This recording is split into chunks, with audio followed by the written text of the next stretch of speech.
See, and live. And hello, and welcome to the Delicious Recipe here on UPRN.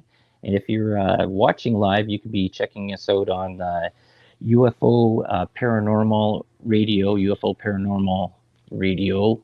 That's on YouTube. Also, they have their older one is UFO Gods and Extraterrestrials, and also a live video on the Facebook UPRN site and on the Twitch UPRN site, and then audio on almost everywhere else that you can find podcasts being played. So tonight we have an author from the UK, William Wildblood, and he's read a recent book there, Earth is a School. And so, you know what, it's not even worth my part here to keep on yammering about stuff and explaining someone. It's best to have the author themselves and the person that is here with us. And I welcome you, William. Thank you very much, Del. It's good to be on your show. Thank you for having me. Oh, no problem. Do you want to just, I guess for the listeners out there, just tell them, I guess, how you got started in this, because you've written other books before this one too as well, and just how your journey got to this part here, and give us sort of a view of that. Yeah, well, this is my, it's either my third book or my fifth, depending on how you count, because a couple of them are just compilations of blogs, but I would call it my third proper book.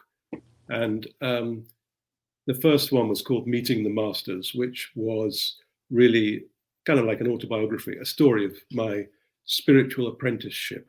That's what I call it, Meeting the Masters, a spiritual apprenticeship. And that described the earlier part of my life and certain experiences I had, which were the basis of all my other writings and my whole spiritual journey. So that was that book. And then I wrote one called Remember the Creator, which I think is an important, very simple but important thing that we should all be doing while we're in this world. And then this latest one is Earth is a School, because that's what I think the Earth is. I think that's why we come here, to learn all sorts of things, but primarily to learn to deepen our awareness of ourselves as spiritual beings. And this is my most recent book. Okay, and so with this one here, the little synopsis that I had about this one, and this is what I sort of had written down there. You be able to explain this better. So, Earth is a School is an examination of the material world. Or the material world is a spiritual school to develop consciousness, I guess, if that would you sort of say, or whatever. Yes, well, I suppose if you boil us down to what we fundamentally are, it is consciousness.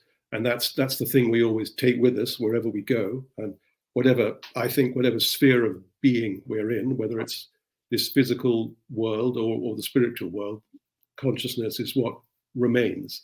So it's that is in the process of being developed.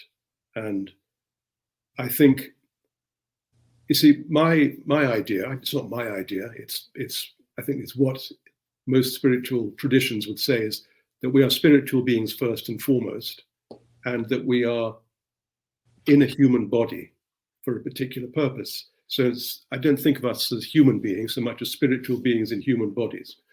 And my idea is that we come to this world from a spiritual domain, which is our true source. And while we're here, it's a unfolding process where we develop potentials and spiritual qualities that we have in potential, but they're not developed in the spiritual world. So we come here because this is a world of challenge and difficulty where things can be brought out which are latent. And so that's why we live in a world which has difficulty and pain and suffering, which we might think, this is terrible. Why would God put us in a world where there's pain and suffering and difficulty? But I think that happens precisely to make us evolve. It gives us the challenges that requires us to confront them, and in that way we learn. Right. That's the idea. Right, and you see this through a lot of different, I guess you would say, religions or spiritual teachings and stuff like that, about this whole part about coming to, I guess, being born and learning a life lesson or learning some sort of something that you didn't have before.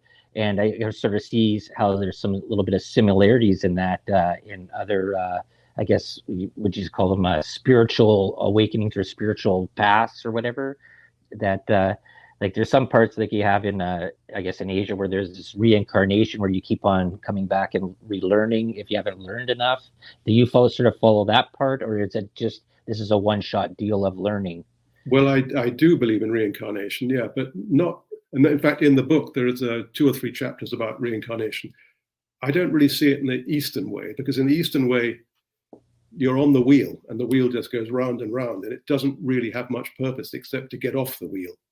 But I think from a Western perspective, reincarnation is to do with each life you're building up a greater spiritual presence within yourself. So it's not really a question of just getting off the wheel. It's a question of learning through each life and becoming more evolved through each life. So there is a purpose to it. It's not just in Buddhism, really, it's a kind of futile thing, the incarnation. You can make yourself good karma and come back in a better state, but the idea is always to get off the wheel.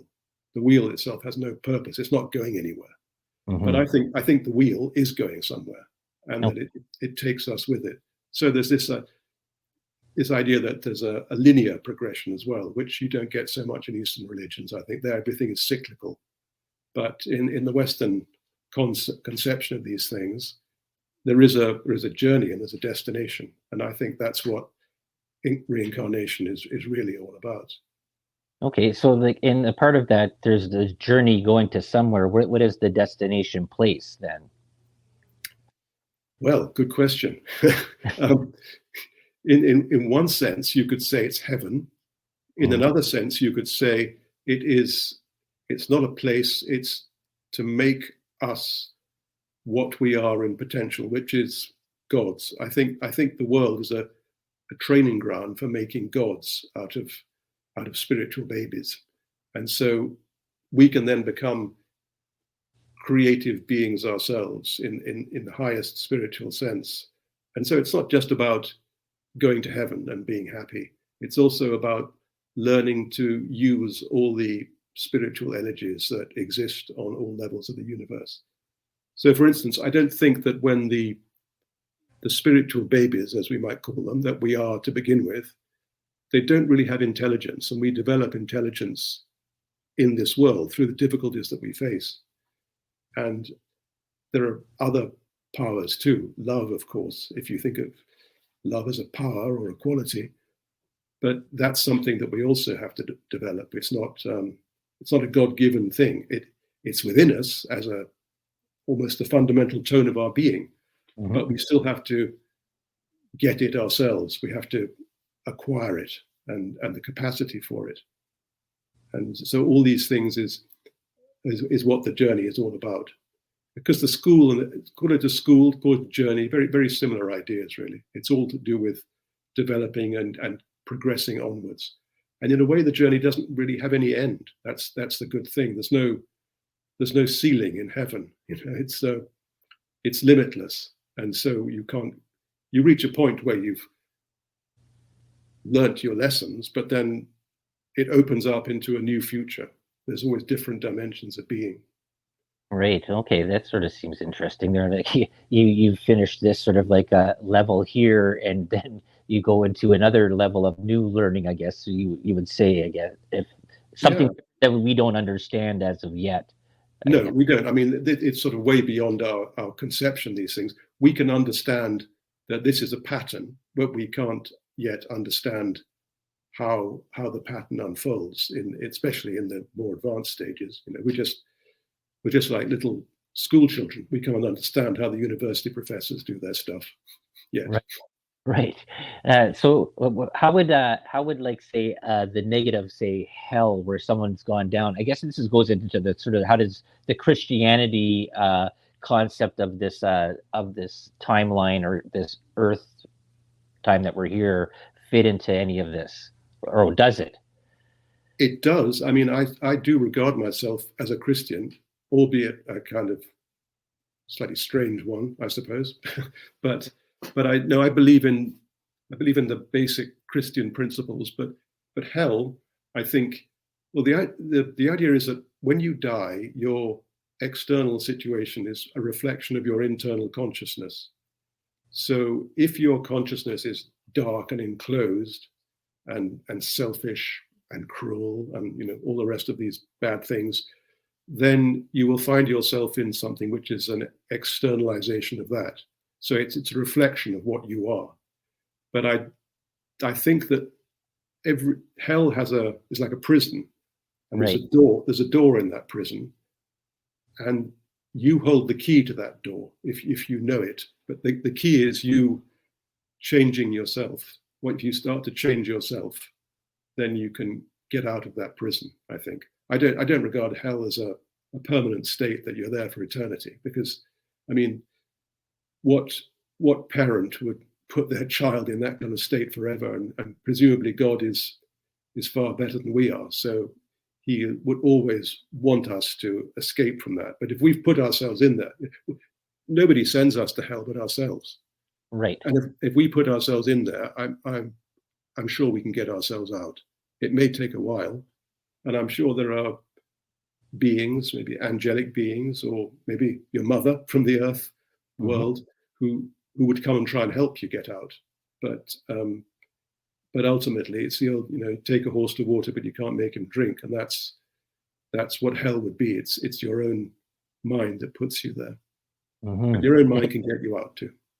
Right. You almost see sort of stories like that in ancient Greek stories, and even Gilgamesh going down to the underworld and trying to bring somebody back, or what was it, Persephone trying to bring out of hell and to bring forward to move on to their journey. And there's a lot of I guess I'm sort of jumping all over the place here, but there is sort of ancient stories that sort of go back of this traveling path of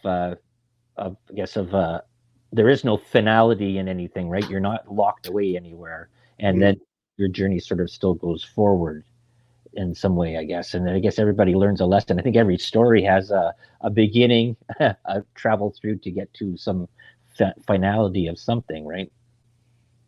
I think so. Yeah, I think that these stories from ancient history, they have relevance for us even now. And I think that the idea that there is a way out is a very important thing that we should hold on to, because the basic idea of the universe is love and light and goodness. And everything is trying to bring us into that. Nothing is trying to make darkness. Well, I think there probably are some things that try and make darkness, but those are things that have gone wrong. But the real basic truth of the universe is to bring every element of it, every piece of it, that's every individual piece, up higher, more into the light. So if some of those pieces surround themselves with darkness, there will be the universe as a whole trying to get them out of that darkness, because it's always trying to bring things up. It's always trying to move forwards, move higher, develop all parts of it. Because I suppose if you're God, every bit of the universe is part of you, and so you don't want to leave anything behind. So it's rather like in the Bible, the story where Jesus says, a shepherd, he's got a flock of 100 sheep or something, and he loses one. So he leaves the 99 who are okay, and he goes off in search of the ones that's lost. And I think that's probably true. I think there is an element where God or the universe, whatever you want to call it, does go after the lost sheep and to try and bring them back into the flock. Okay, yeah, that sort of makes sense. Where do you think that? There's a whole bunch of parts that you had. Like I went through your book, and I went through and I sort of jotted down different little things in here, and you had a part about high and low energies, negative energies, and positive, the darkness and the lightness, and that. So we have this in here in North America. Well, not in North America. We have this all around the world about negative entities that try to drain, I guess, because we are sort of almost like a battery ourselves, right? We are an electrical system, right? Our brain, everything is electrical. But where would you figure that something that isn't like us, but a negative entity that is trying to drain away from you? Because I think that you had a part in there about about demons or sort of negative stuff. I think it was around page 165 or something like that.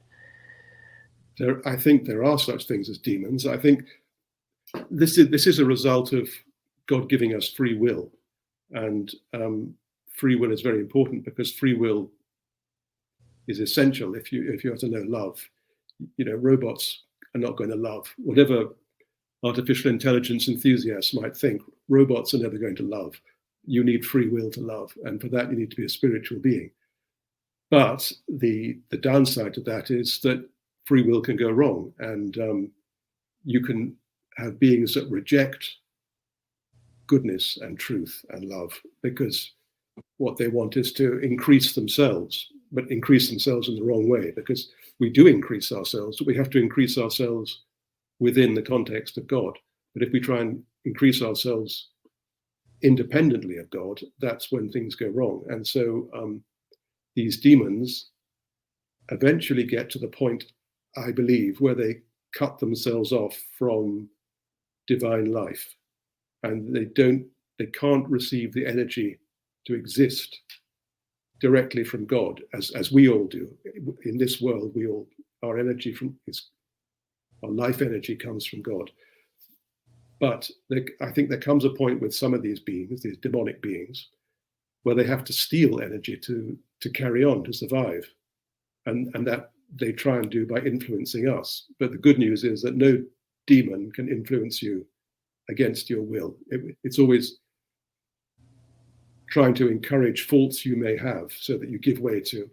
If you give way to anger, it can steal a bit of energy like that, because you're bringing your life energy down. You're lowering the vibration of your life energy to a form that it can take. But if you don't give way to bad feelings, bad emotions, and so on, then they can't do anything with you. You're free of them. Now, of course, we all do give way to small things, but this is one of the important things on the spiritual path: is to learn to control your reactions. Something at which I'm not very good, I got to say. But well, that's the whole thing about learning Earth is a school, right? Yeah, exactly. Right? Everybody's here to learn something. So I'd seen some parts in there about meditation, and is that's something that it was sort of taken from or being used, or that you've gotten from say would it be Indian culture or Hindu, like where they meditation, they believe in like the 7 orbs throughout the body, where you have to align everything to get into this consciousness? Is it that where you're sort of going with this, or? Well, I did live in India for several years, but my meditation was always very, very simple. It's really just a question of sitting quietly, emptying the mind, breathing deeply, and just trying to be aware of God within you, in the heart. Because I think that's where the spiritual center is. So meditation to me is not some kind of esoteric practice particularly. It's just a question of centering yourself in the heart and just being aware of God. Right. That's why I think the second book that I wrote was called Remember the Creator. Okay. I think that's a very important spiritual practice, really, just to try to be aware of God, practice the presence of God. Mm-hmm. Okay, and another part that you had there that I seen there, that you had the 3 parts. I guess it was the spirit, the soul, I guess, which is the mind, and then the body. Right? Is that how that's how we function here on our material Earth, that we're here while we're sort of learning? Well, I think that's the traditional designation of our being. Yeah, there's the spirit, which is your divine self. There's a spark of God within each one of us, and that's spirit. It's like the light within us that lights everything else up. The soul, I would put as our individual consciousness, the basic self that we are, and then the body, of course, is just our physical form. But I think there are spiritual bodies too. I think that when we die, we're not just a kind of wisp of gas that floats around. I think there is a a spiritual body as well. Because if you think about the three fundamental qualities of God, you can think of them as truth, goodness, and beauty. And truth would be the spirit, goodness would be the soul when it's working as it should, and beauty is the body. And all these three things go together: spirit, soul, body, truth, goodness, and beauty. And I think that there will always be these three, whatever form we're in, whether it's a physical or spiritual, there's always going to be this triple aspect to our nature. Right, that's even they talk about, even in a lot of religions, there's always like a three-part positive and a three-part negative. I guess in like in Christianity, you have that God, Father, and the Holy Spirit, and then the negative there too. And a lot of different parts that always comes into threes and stuff like that. And now we have here our spiritual self, our body, and that. So what do you think? Well, besides the part about learning the consciousness of, I guess, focusing ourselves into understanding, I guess, God and the universe, is that basically what our main purpose is here on Earth? I think that's our main purpose, yeah. And I think that problem with the world today is that we've lost sight of that main purpose. We've gone in all sorts of different directions. But there are other purposes too. We have to develop all aspects of our being. I think we can't just we can't all be monks, for instance. Right. But so we have to develop intelligence. Like an ordinary school, you have different classes. You can have your maths and your I don't know what else you do. Such a long time since I went to school. What else do you do? Right. English, French, science. So, but all different aspects. But the main thing to me is the spiritual, is the becoming, knowing yourself as a spiritual being first and foremost. And then things come from that. Once you've got that basic thing down, other things develop out of that, but they develop in the right way. For instance, science. I think science can be a wonderful tool of understanding, but it can also be slightly diabolical if you cut God out of science and then think of it solely in terms of controlling the world for your own materialistic ends. Then it can become quite a bad thing. But when it's practiced with an awareness of God, then it can be a beautiful thing and a creative thing. Yeah, well, you have right now here in North America, you have even in the US, you have the doctor that's Dr. F. Won't use his full name, but he's been saying he is science, trust the science, right?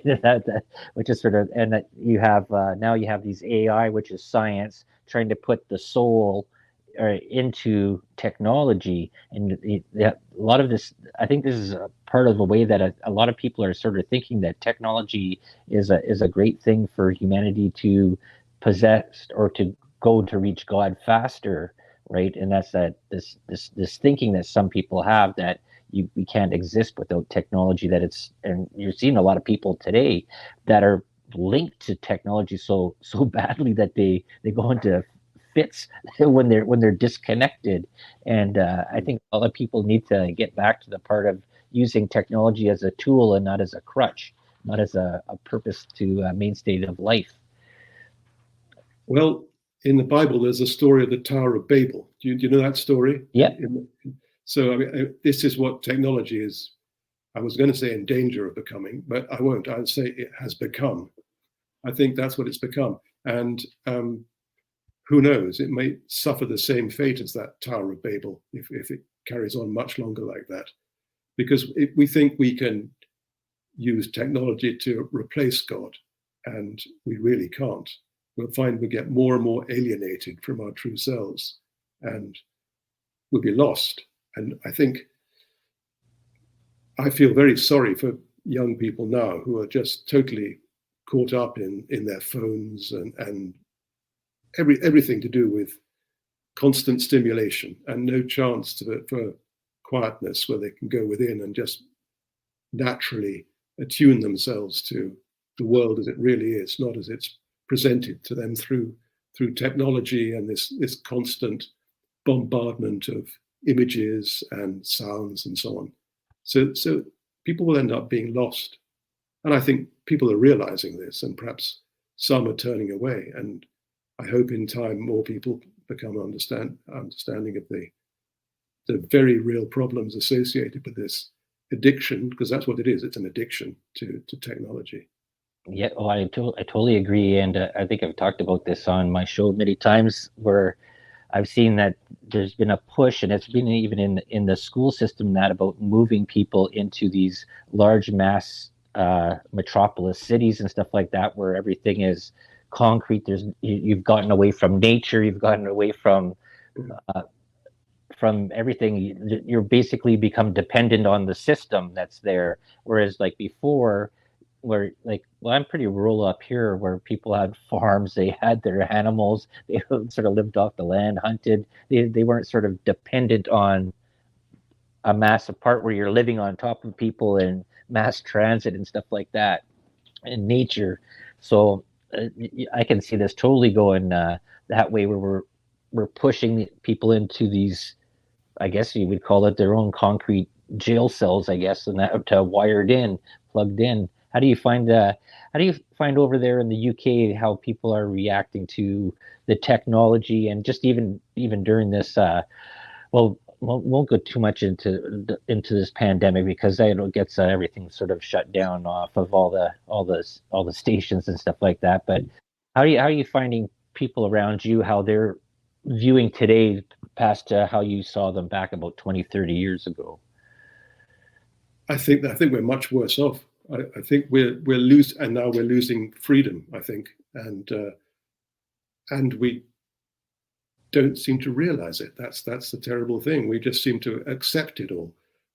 I think it could possibly be the old thing of, bread and circuses. As long as we have enough to eat and we're sort of physically comfortable and we have the entertainment on the TV, on the internet or whatever, that keeps us quiet. But I can't believe that human nature won't eventually reassert itself, and people will think this is not the way to be. We're being drugged, and we need to wake up. I think we do need to wake up. I think that's really important at the moment. And of course, it's getting a lot worse with the thing we're not going to talk about. But, right. Yeah. But that's making it worse, and it's making people hide away much more. And it's also making them much more easily controllable too. They will do all sorts of things because of fear, and they probably need to wake up to this thing as well. But we won't talk about that. Yeah. Unless you want to. No. Well, I've done that before, and I've seen what's happened with shows being popped off of certain. We'll stick to the spiritual stuff. Right, but you mentioned the word fear, and that's got to be one of the biggest things that I guess would be to stop progression and learning. Would you not say? I think, yeah, absolutely. I think it is, because when you're frightened, you retreat to the security of what you already know.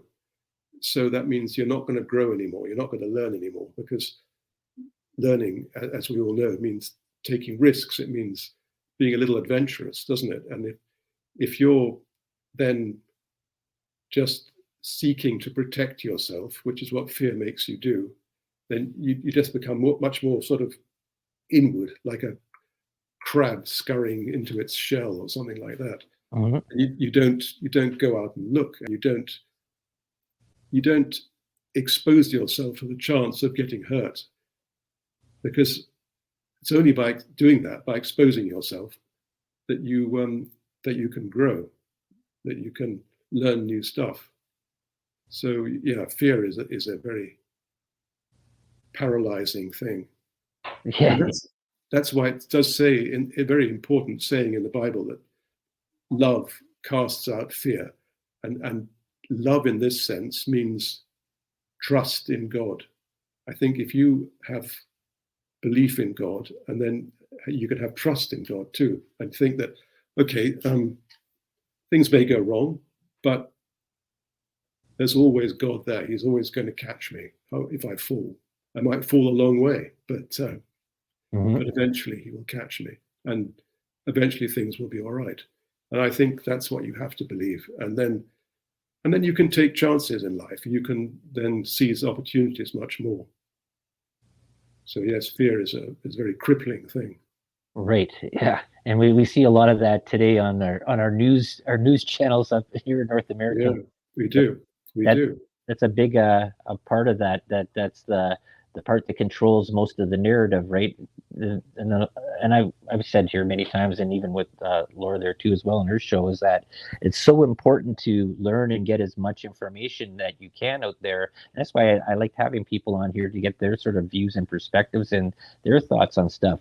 And one part that I saw this word, I hadn't really even heard this word, I guess in a long time or recently, but you talked about the discarnate spiritual teachers. Do you want to explain what those are? Yes, well, they're very important to my story, actually, because I had certain experiences when I was younger, and they involved being spoken to by spiritual teachers who were not in the body. I had a friend who I lived with. He was a much older man than me. He's about 35 years old. And when I was about in my early 20s, we met and we got talking, and we decided to pursue a spiritual life together. And we used to meditate each evening. And one time during these meditations, he went into a very deep trance, and he was gone. But a voice spoke through him, and it spoke to me, and it introduced this being who was not Michael. That was the name of my friend. He said that he was a master. That's what they called themselves. I say they because there were several of them who spoke over the years, and they were coming to teach me certain lessons. He said, didn't imply that I was known to them from before my birth. So this is, again, goes back to my idea of us having a previous existence than to our life in this world. And they spoke to me over 20 odd years, quite a lot to begin with, and much less as time went on, because they didn't want to spoon feed me, as they said.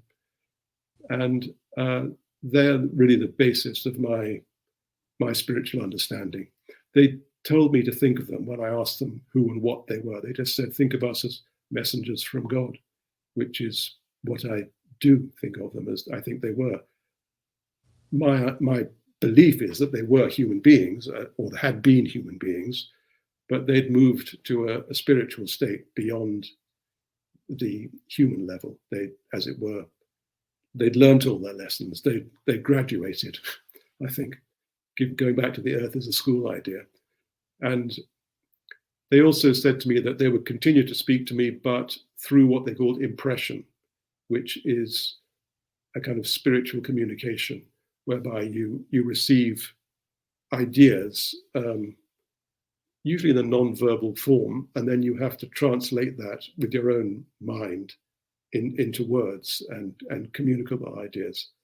So you can never really tell if ideas you get come from them or from yourself or who knows where.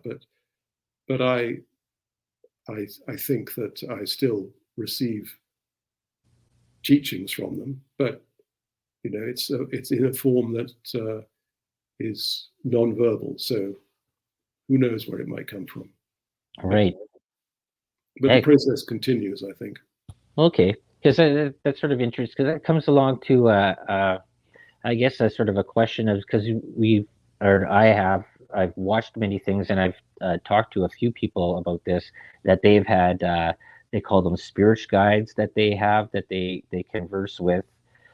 There's been people that have talked that they say that they've been conversing with aliens from the Zeta Reticular star system and stuff like that, and others have said that they've talked to some type of angel or some type of some type of source. Other parts there that I guess Nikola Tesla was saying that he was getting through dreams. He was tapping into the Akashic records, or the one source that everybody gets all their information from, and that's where he came up with his sort of experiments. Would you say it was something sort of similar to that, or not? Yeah, similar. I guess it was. I mean, spirit guides is probably the closest of all the things that you were talking about. They weren't aliens. I think they were. I mean, aliens meaning from another planet in the universe. So they weren't that. They were spiritual beings. They weren't in the physical universe, and they could manifest themselves through a medium, but they were spirits. So yeah, I think spirit guides would be the closest to that. Yes. Hmm. Okay, and I guess I if so, what can you say that they were teaching you? I guess in a way that gets this. That's what your last book was, but that this actually goes into this book, I guess, as well too, eh?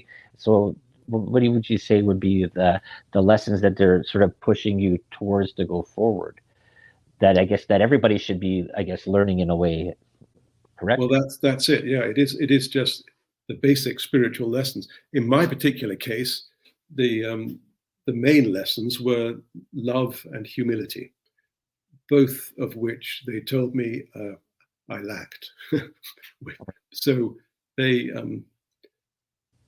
regarded those as the fundamental spiritual qualities, which I think as anybody brought up in the Christian tradition would understand, that they are the fundamental spiritual qualities, and they're ones that we all like to think we have to a degree, but we don't have them anywhere near the fullest extent. So that's what they mostly told me about, was these two qualities, and how events that happened in my life would be pushing me towards understanding where I lacked these qualities. So it was very practical. It wasn't just saying, learn a bit of humility, be more loving, which it's not much use really, is it? Because we all know that. We all know we should be more loving, but they would point to situations where I'd failed in manifesting love that I should have done, and I even think they could manipulate circumstances, even in my outer life, whereby I would be tested, and I might pass the test, or more usually I would fail the test. But I guess you're only tested where you're weak, spiritually speaking. So you are going to fail a lot of times before through the tests you develop the power to progress. Right. Huh. See that I remember because I went through the whole part of going to Sunday school and church, and that baptized in 2 or 3 different religions and stuff like that. And I remember the one part about the 7 deadly sins and the 7 virtues, and basically they're like the opposites of you have the bad, and then the good is to go that way, right? Towards the 7 virtues, right? To become basically a person that does no harm to anyone else, right? The golden rule, almost, in a way, right? And you just I'm just always sort of wondering what this part, like, what is, besides the part that we're here to learn, that which your book is, Earth is a School, and this is a part that we were sent here, or we were sent here to Earth to learn. So if we are looking at that part that we were nothing before we came here, but we do come back, is that like an ever ending cycle then that's going on? Like, so there's new spirits that were never ever here before, or are we all just sort of recycling through and keep on going forward? I think it does end. I think there is a point, and that's where I would agree with the Eastern religions. There is a point where you no longer need to come back here. You've learned all the lessons that the material world can offer, and I think that that's the end point, and then you would progress to higher levels of being. And I would think that there probably are new souls coming through quite a lot. There's a whole great gradation of spiritual being, of people, spiritual beings, people, same thing. in this world. And one of the things the masters, as I call them, or as they call themselves, one of the things they told to me is that people are by no means equal on the earth plane. Now, this goes against everything that we're told nowadays, isn't it? I mean, equality is the great big doctrine of our age, where everybody's equal. And of course, ultimately, everybody is equal in a kind of high spiritual sense. But in terms of how we've unfolded our potential, we're all on different rungs of the ladder. Oh, for sure. And so that, there is this great hierarchy of being with the kind of cherubim and seraphim at the top, and ants and bumblebees. No, I like bumblebees. Bumblebees are quite high. But things at the bottom. I don't know what mollusks. But the point is that equality only exists when everything is the same. And one of the great beauties of life is there's this huge variety of it. So this is what the master said, that men and women are by no means equal on the earth plane, but that's no reason for dismissing anybody. So that second point is very important. If you're going to say men are by no means equal, you have to also say that's no reason for dismissing anybody, because God is in everybody. Mm-hmm. So that's something that we also need to learn. I think our desire to talk of equality probably comes from a good place, but I think it's misunderstanding things. I think we mean well when we talk about equality, mm-hmm. but we're not actually looking at things as they are. And it would be better. It's never good, even with good intentions, to think something is true which isn't true, because it will come back and bite you in the end. Right. Yeah. That whole part about the equality is, the equality, what I think about it is that it equals to the amount of input that you're putting into, right? You could say it moves to different things. It's like using percentage, like percentage changes for every part that it goes into. You can't just lock it down as to one term. So like if I'm putting in 100% and hoping to get 100% in return, is that'd be equality there. But if one person is putting in 1% and they're expecting 100% coming out, there is no equality in that equation, right? Yeah, exactly. Yeah. But the way that the thinking is nowadays, and this is I guess the turn of how things have come there, I guess, with the millennial age and the way they've done in school, is that everybody is equal no matter what you put in. Everybody gets the same at the end, no matter what. And that's sort of this weird thinking that a lot of, well, especially here in North America, that everybody thinks that they're entitled. I guess that's a word. There's an entitlement that's given to that everybody should be getting the same, right? But the input is not the same. No, I agree with you. I think this is. People think this is a kind of spiritual feeling to have, but I think it's actually an anti-spiritual feeling, because if we remember again in the Bible, Jesus talks about people who they're given money. There's a parable where he talks about maybe a tenant of a landlord is given some money, and one fellow goes, just buries it in the ground. One fellow goes and spends it, and one fellow uses it to create something more, and it's the last person who is praised. They've all been given the exact same amount of money. They've that's equal on that level, but they've all done different things with it, and it's the one who created something more with it who is obviously the one who gets the praise. So that is something that the equality enthusiast should understand, I think.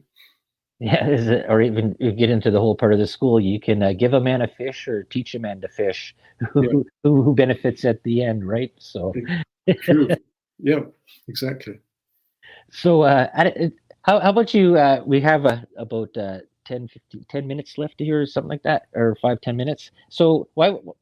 I know we sort of jumped around your book here. Can you sum up your book? I want people to come out and read this book too as well, but could you give sort of like a little sort of synopsis from beginning to the end? Because I know I jumped around in parts of what you talked about. If you could sort of explain it a little bit better than I've done or jumped or tried to go do here. Well, thank you for the opportunity. It's the book is about. We've touched on a lot of it, but the fundamental message of the book, and I think I'm not ashamed to say it has a message, is that we need to rediscover what we are. We've lost sight of what we are. We're not just people who come to this world for a brief period and die, and that's that. We have a purpose here, and we have an origin which goes back a long way into the past. We don't necessarily need to know how far back it goes, but the point is that we are pre-existing in the spiritual world, and then we come here to learn and to grow and to become more godlike ourselves, to grow closer to God and become more godlike. And that explains all the difficulties that we might encounter in this world, because in the spiritual world, there's no challenge or difficulty. It's a kind of sphere of oneness and peace and love. And you're not going to grow in that sphere because there's nothing to distress you. And you tend to grow when you're in difficulty. It's like if you want to build up your muscles, you have to go to the gym and work out, and you have to pump those weights or whatever. But you're not going to develop your muscles if you're just sitting in the garden in a deck chair, sipping a drink. Right. And so this world is the same sort of idea from a spiritual perspective. It's like a spiritual gym. Yeah, that's what it is. And it causes us, it gives us hardship, it gives us problems, it questions us, it challenges us, it throws things at us. And then how we respond is going to make us grow or not. And sometimes we're driven to respond. Circumstances of life make us grow, and we can resist that if we really, really don't want to. We can, but I think most of us do accept the challenges to an extent, and that develops us. And if we come to the end of our life, we might feel we haven't really made much progress, but we don't really know, because that's all built into the higher level. And I think that afterwards there'll be a kind of like a school report, right? And we will find that we have grown, and we carry on into different levels of being. But I think we come back here. I think there are future challenges in this world because we haven't exhausted all the things it can offer until we get to the point where we have. And then once we have discovered God within ourselves completely, I think then we are ready to move on. But until we have, we probably do come back to this world or other similar, because I'm sure there are many worlds, similar ones elsewhere, to face fresh challenges. So the book it's like a sort of call to arms in a way that we've lost track of what we should be doing. Most people don't even have any kind of religion nowadays, do they? In the West, I don't think. Mm-hmm. So we need to get our lives back on track, and as you were saying earlier, stop looking for technological fixes, because the technology can only affect us outwardly, really. It's not going to develop our souls, and that's what we need to do. Oh, that's great. Well, we're almost right at the end of our time here. I want to thank you very much, William. And do you have any place there that people can view your or get your book or view your pages or anything like that? If people want to contact you. Well, the book it's on Amazon, and if you don't like Amazon, it should be you can order it through bookshops, because John Hunt, the publishers, they're available everywhere in Europe and North America, so they're all over the place. The book's called Earth is a School, and any bookshop should be able to order it for you. And I do have a website which is called Meeting the Masters. So if you put in Meeting the Masters, William Wildblood, then it should come up. It's a blog, really, where I have about 7 or 8 articles a month that I put up. Okay. And that keeps going. That keeps me busy. Okay, well that's great there. I want to thank you very much for being on here. I see I got the red light there that I got to go. So thank you very much for coming on the Delicious Recipe. Well, thank you very much for having me on, Del. I've enjoyed our talk. Thanks a lot.